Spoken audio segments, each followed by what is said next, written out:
However, doing the same when using live video footage as a background is excruciatingly harder. Trying to ground CG elements to a moving background can be an exercise in frustration. When you render the animation, CG elements always appear to float in the scene.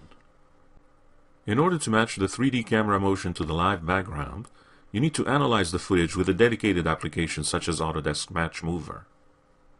This is far superior to trying to achieve the same results using plugins, scripts, or other utilities, such as Camera Match. MatchMover extracts the live camera information and replicates it on the 3ds Max camera properly. The CG elements then move in sync with the background.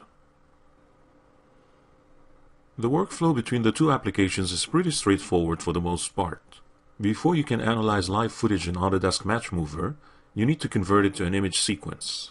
Most video cameras capture in movie formats such as MP4 or AVI. You need to convert the footage to sequential images using tools such as Apple QuickTime for MP4 files,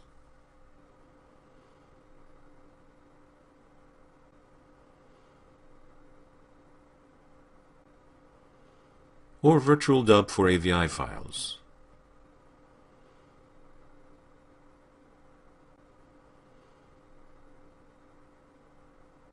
This particular footage was filmed with the Samsung WB500 digital camera.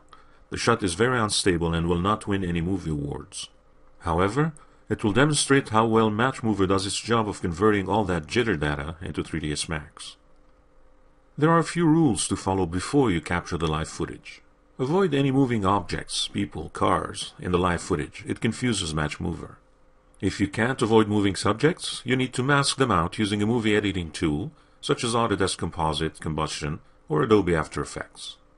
Once you have extracted the needed data, then you can reuse the original live footage with the moving subjects as a scene background in 3ds Max.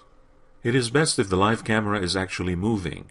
If the camera is sitting on a tripod and just tilting, MatchMover may have trouble extracting parallax information.